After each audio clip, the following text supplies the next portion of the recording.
So Cheran sir வந்து அதில் director role play பண்ணுவார். அவர் ஒரு ஸ்டோரி சொல்லுவார். ஆனால் நீங்கள் சொல்லுவீங்க அந்த பொண்ணு வரா, அதாவது நகைக்கடை அந்த பொண்ணு வரா, மாப்பிள்ளை பார்த்துட்டு போயிடுறாங்க. ஏன்னா அவள் நகை இல்லாமல் இருக்கா, நம்ம கடையோட நகையை எடுத்து போடுறா, உடனே அவளுக்கு கல்யாணம் ஆயிடுது.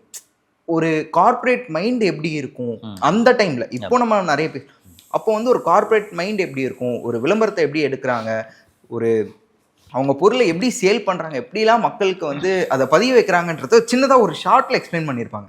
ஸோ உங்ககிட்ட சொல்லும்போது நீங்கள் அப்போ ஒரு நியூஸ் ரீடர், ஆக்டர், நிறைய அனுபவங்கள். ஸோ ஒரு சின்ன ரோல் தான், அதில் இப்படி ஒரு அழுத்தமான ஒரு சீன் உங்களுக்கு கொடுக்கும்போது எப்படி இருந்தது? இல்லை, உண்மையிலே ரொம்ப சந்தோஷமாக இருந்தது. இது சென்டிமெண்ட்டாகவும் இது ஒரு டச் இருக்குது. என்னென்னா, நான் படித்ததும் விஸ்காம் ஆடு பற்றி தான் நான் படித்தேன். ஆனால் அது சம்மந்தமாக நான் எந்த ரோலுமே, எந்த சீரியலுமே, எந்த மூவிலையும் நான் பண்ணலை. அதுக்கு முன்னாடி எனக்கு பெரிய சென்டிமெண்ட்டாக இது ஒரு டச் ஆனது. ஏன்னா படித்ததே ஆட் கம்பெனி, ஆடு பற்றி தான். நம்ம 5 இயர்ஸ் டிகிரி விஸ்காம் பண்ணியிருக்கேன்.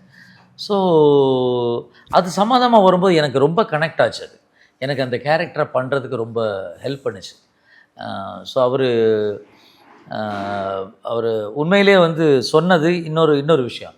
அவர் ஏற்கனவே ரொம்ப நேர்த்தியை பார்க்கக்கூடிய ஒரு இயக்குனர். எல்லா சீன்லேயும், எல்லா ஷாட்லேயும், ஒவ்வொரு நடிகர்கள்ட்டையும் அந்த நேர்த்தியான அவர் என்ன எதிர்பார்க்குறாரோ அதை வாங்கக்கூடிய ஒரு இயக்குனர் தான்.